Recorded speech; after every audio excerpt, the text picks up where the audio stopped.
Hi, my name is Deb Marnie and I'm from Aussie Maille, and this is our chainmail tutorial channel.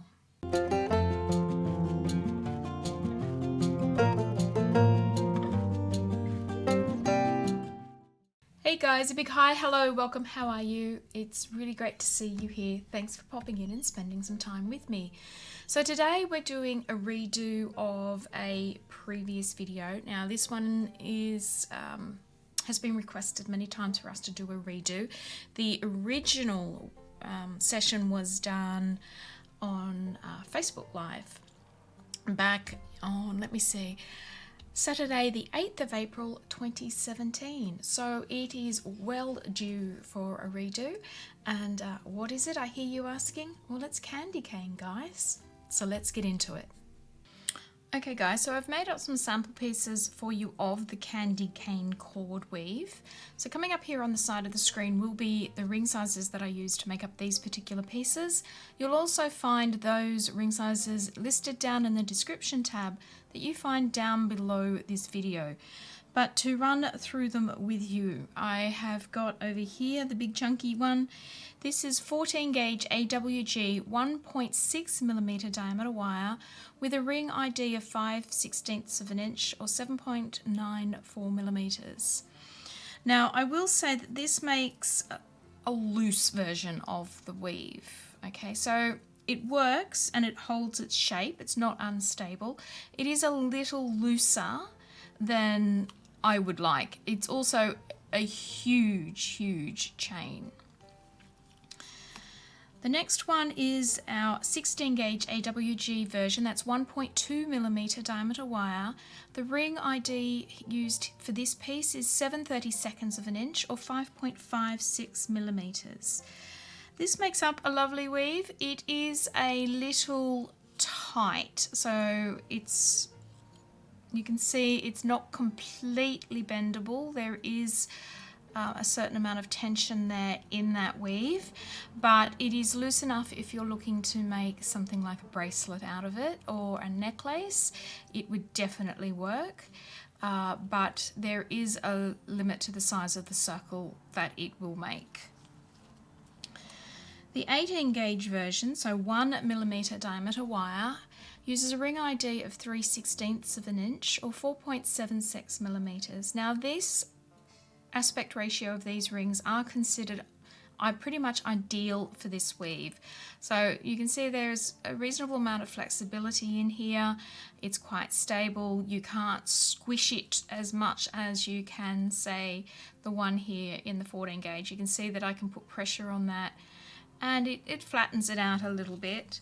With this version here, it doesn't do that, but it maintains quite a lot of flexibility. So that is what I would consider an ideal size for this weave. I've also got a 20 gauge AWG version, so this is 0.8mm diameter wire. The ring ID used in this one is 5/32 of an inch or 3.97mm. So it's a reasonably flexible weave as well. It doesn't particularly squash. It's a little loose, but it's not horribly loose. But there you go, guys. Those are the sizes that you can use to make up candy cane cord.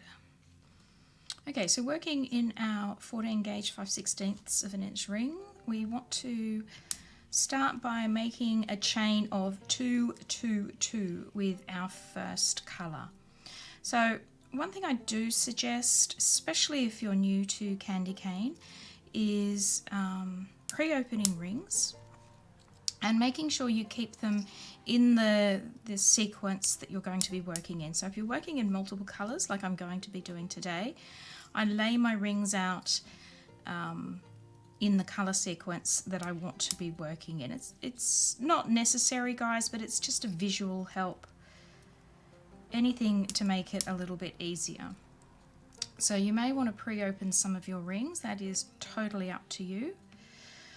But to start the weave, we're going to start with our chain of 3 pairs of rings. We're going to pop one of those onto a twist tie And then we want to treat these rings, these initial rings, like they're Byzantine. So we're going to fold these all the way back and squeeze them against our work. Now obviously they're too large for Byzantine, so this is a little bit loose, but if you take your time and care with them, you'll be fine. Alright, so we've got these looking like Byzantine, and what we're going to do now is we're going to grab our second colour. This is the dark rose, and we want to put it around one corner of our weave. So if we look at the inside of our starting rings, we've got this little sort of boxy shape going on, and we want to put our first ring around one of these joining points. So I'm just going to go in here like this, picking up that top and side ring. Okay, close it up.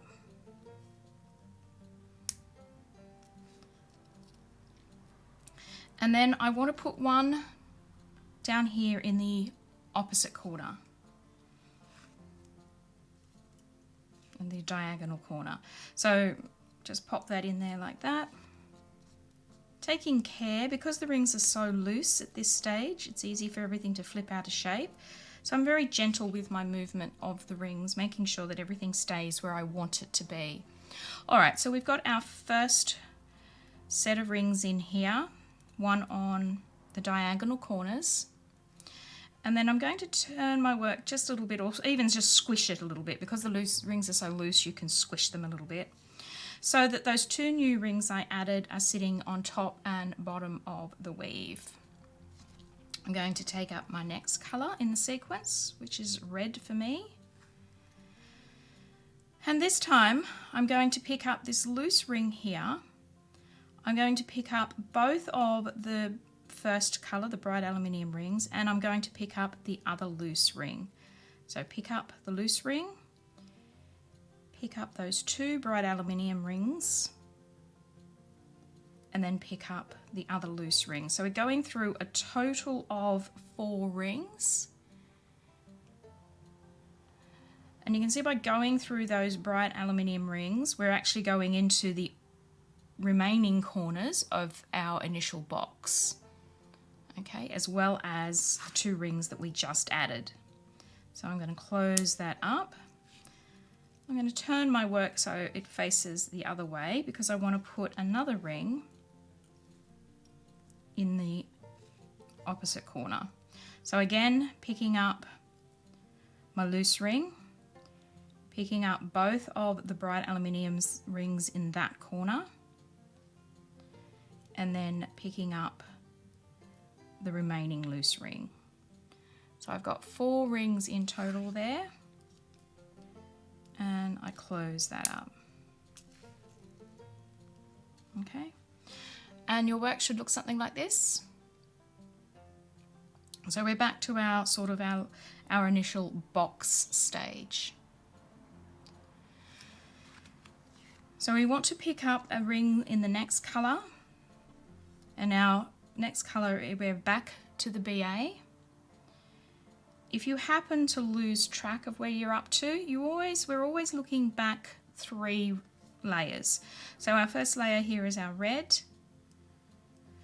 the next layer is the dark rose, and then our final layer is the bright aluminium. So if for some reason you get lost on what colour you're up to, look back to the 3rd layer in your work and you will see the colour that you need. Okay, so open up that ring if you haven't already. Still looking back at those rings, the 3rd layer of rings, we can see that we've placed in the corner this one here and this one here. So for our new layer, when we place them in the corner, we want to place them in the opposite corners to what we've already done previously. So we did this corner here, we did top right and bottom left. So this time we're going to do top left and bottom right. Okay, so going through those rings.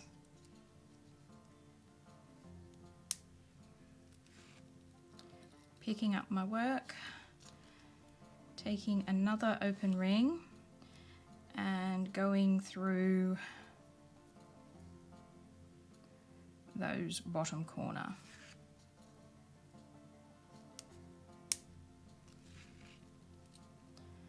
Okay, so our work looks like this again. We've got our 2 loose rings that we just placed. Okay, and I've positioned my work so those rings sit top and bottom. Our next colour in our sequence is the dark rose. This one I'm going to pick up the loose ring. I'm going to pick up the red and the pink because these ones make the other corner of the box, and I'm going to pick up the silver ring again. So the silver ring, the 2, so the loose ring, the 2 that make up the corner, and then the loose ring. Okay, so I've gone through 4 rings. Close that up.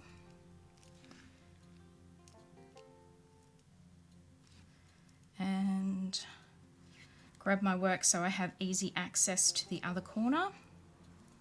And I'm going to do the same there. I'm going to go through the loose ring. These are the 2 rings that make up the other corner, the remaining corner, so we go through both of those, and then we go through the loose ring on the top again. And we close it up.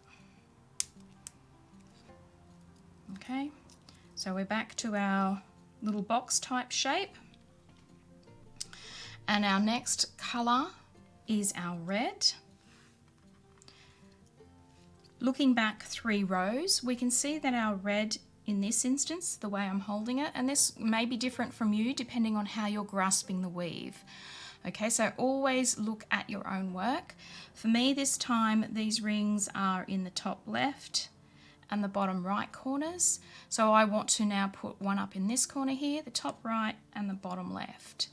Okay, so I'm just going to turn my work so that I can do that.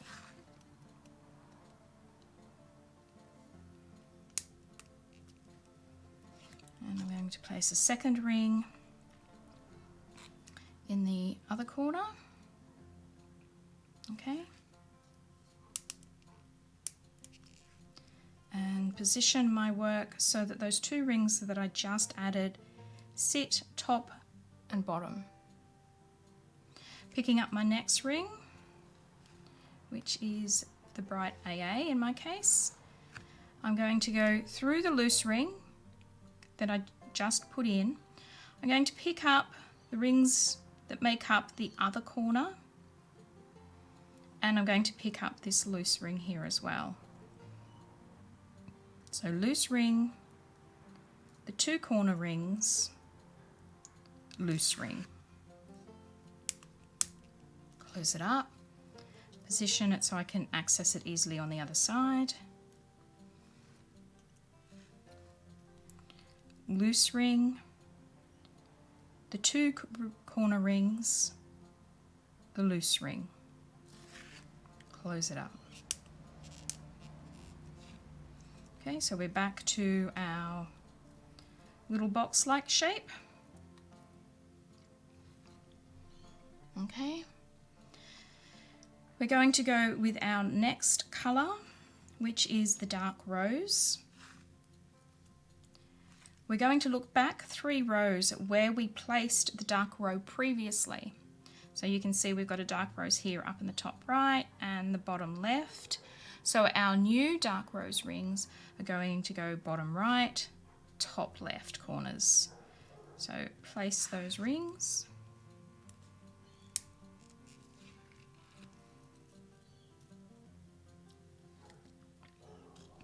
And then we want to place a second ring in the corner diagonal to the one that we just placed. Okay, and we want to position our work so those 2 rings that we just put in place, our 2 new loose rings, sit top and bottom. Next ring in weave is the red. I'm going to go through the loose ring.